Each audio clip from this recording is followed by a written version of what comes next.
Palingenetic ultranationalism originates with a British professor called Roger Griffin. And Griffin is basically your typical pseudo-intellectual who's trying to arrive at like the mysterious origins of fascism. You know that on the History Channel, like flipping channels on the TV, where they're trying to go, the mystery of the Nazis. What's Hitler's real origins? Is it aliens? It's pretty much that genre of mental stupidity. In late August, Infrared made a video arguing that Alexander Dugin wasn't a fascist, citing Alexander Reed Ross's book Against the Fascist Creep as the originator of the claim that Dugin is one. The foremost and arguably original propagator of this lie, alongside the is Alexander Reed Ross, with his famous work Against the Fascist Creep. He also mocks BreadTube for their part in spreading this claim, as well as making fun of their shortcomings when trying to understand fascism. Fascism is like when you're like super masculine and assertive and dominant, and like fascism is like when you like actually believe in things instead of being nihilistic. And like fascism is like when you're like. Was this misspelled on purpose? I mean, that's what fascism is, I think. Ironically, when Infrared mocks these people for not understanding it, he shows himself to belong to this same group of people. The reason Being says this is because when Infrared tries to explain Roger Griffin's definition, as that's the one Reed and other content creators have used, and have often failed to grasp in their own ways, he also gets it completely wrong. So in Griffin's view, fascism is basically when a country or a people decide that there's going to be a new chapter in their history, and there's going to be a rebirth of their country or a rebirth of their civilization after a period of decline or degeneracy, and that's the root basis of fascism. And he also uses the word ultranationalism, which we all know is a completely meaningless term, right, and can be applied to almost anything. I guess excessive feeling and pride for your country, I guess that would be the definition of ultranationalism in his view. Oh, and also, it's also ultra-nationalistic, which means it's about your nation, or it's about your country. And, instead of being about something abstract or universal, it's specific to your own country. So there you have it. Palingenetic ultranationalism, that's what fascism is. That's where fascism comes from.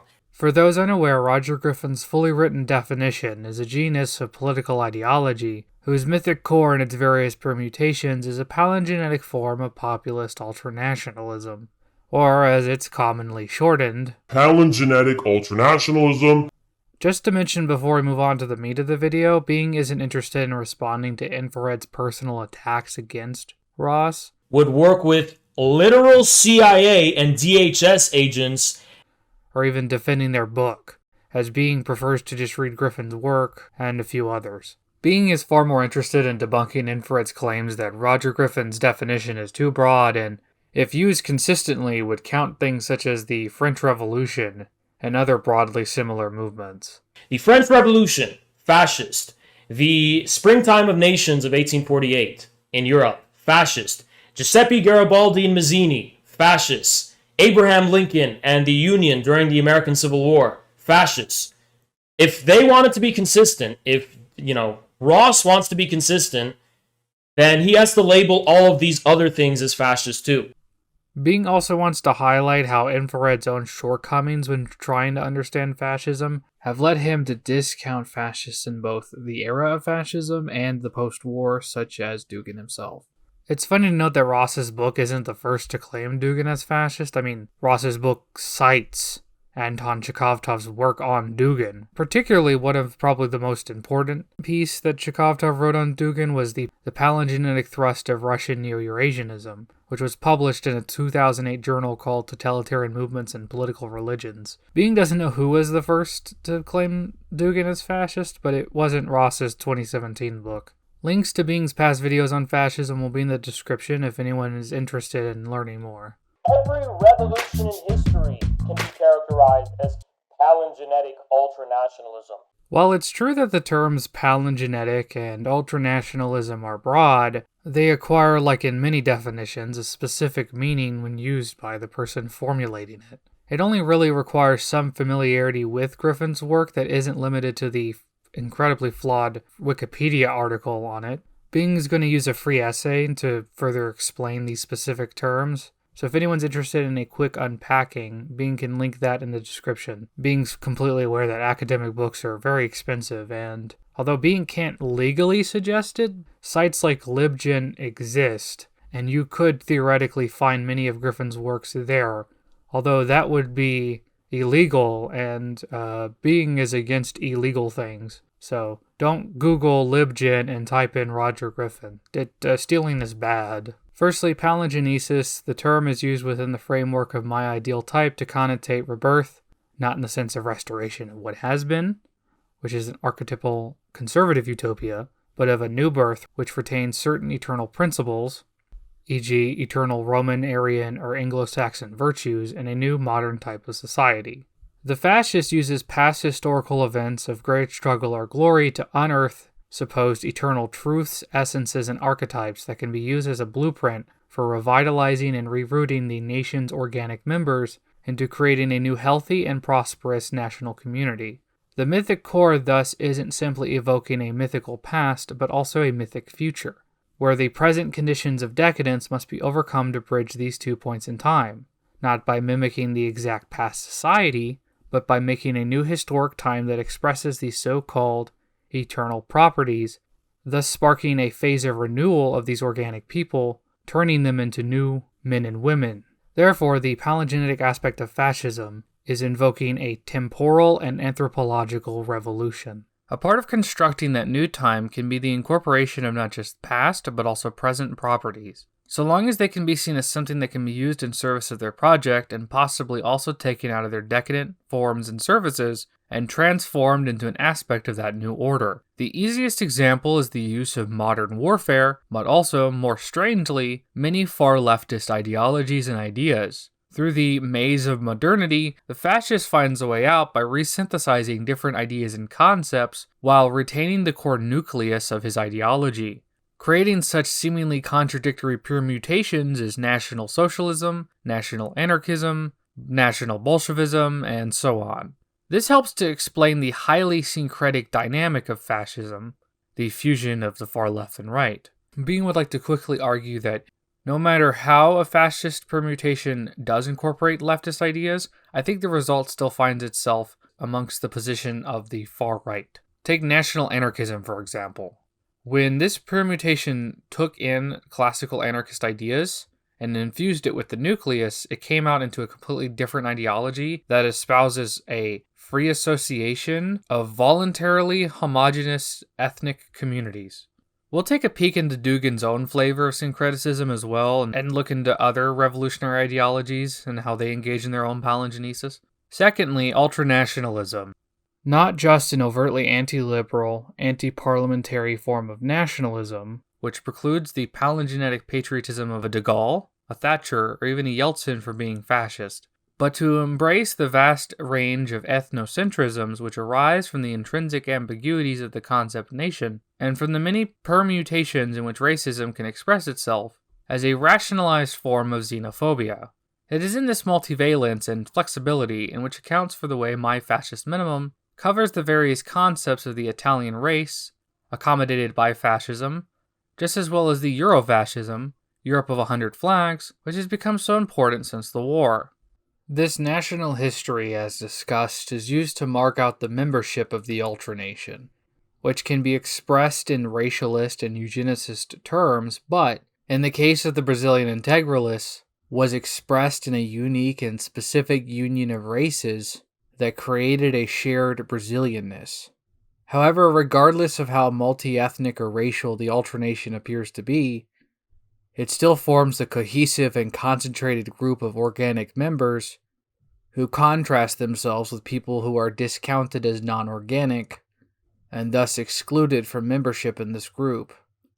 This is enforced through the genocide or removal of those non-organic people. Because of this dynamic, fascist permutations always end up racist. Of course, a third word that is often excluded by people who don't know the full definition is populism, which is incredibly important to understanding the minimum. As Griffin puts it, a generic term for the people power generated when enough of the masses are effectively mobilized by mythic energies, whether spontaneous or contrived. Essentially, mobilizing ultranational members and channeling their agency and creativity into the revolution and new order. The use of populism helps to highlight the difference between fascist regimes and the conservative regimes of Franco, Salazar, and so on, that fascistized themselves, as those regimes came from a part of the elite trying to restore traditional hegemony, rather than trying to form a mass movement to destroy or radically transform the existing elite towards a new order. Fascism from all this can be understood as not simply Nazism or Mussolini's black shirts, but one of many revolutionary political ideologies that seeks to change both the temporal and anthropological.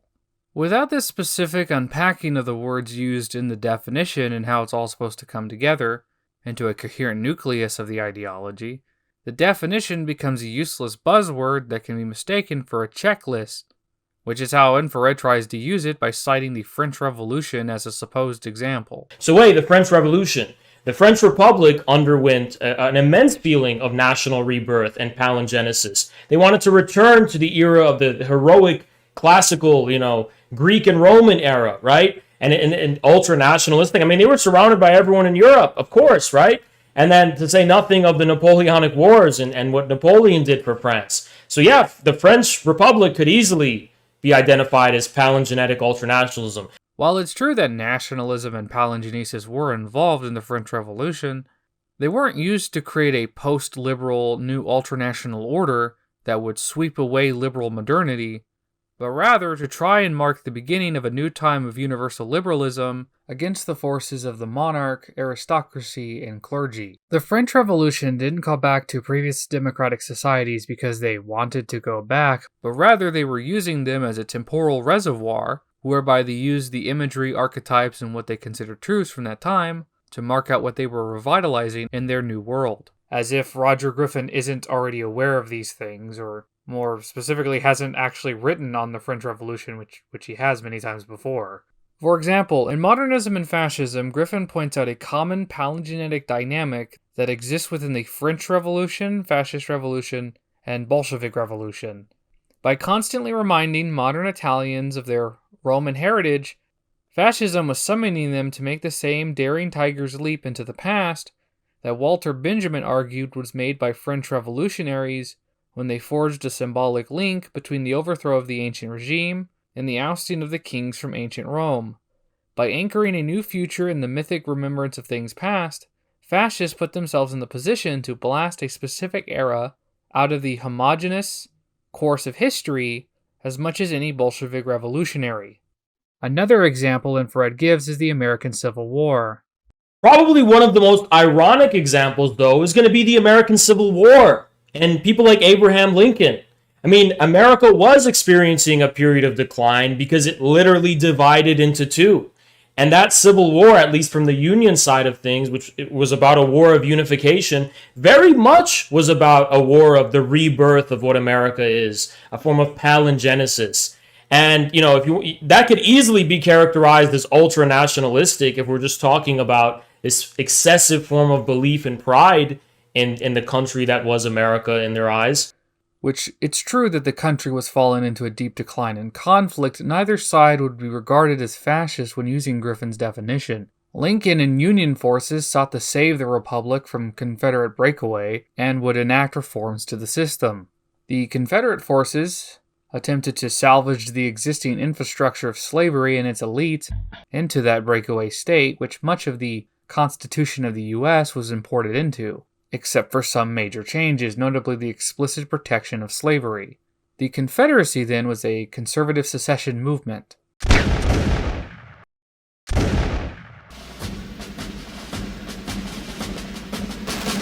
In regards to other national revolutions that were trying to establish a liberal republic or socialist state, they would also not be counted as fascist, since they are moving towards building a different system and world that is founded on different truths and archetypes. State socialist movements, for example, while proclaiming a palingenetic project using popular agency and even incorporating elements of nationalism. Hold on. This happens sometimes. Let me just there we go. Aim to create a communist new order rather than a ultranational rooted one. Even though those of you who are anarchists, such as Being Self, will argue that a transitional state will never willingly dissolve itself into decentralism, it's still a much different system than fascism, Bing will say. Again, without the necessary unpacking of Griffin's definition, you will lose certain nuances and details that will help to prevent you from using it as a checklist and grossly overinflating the phenomenon of fascism.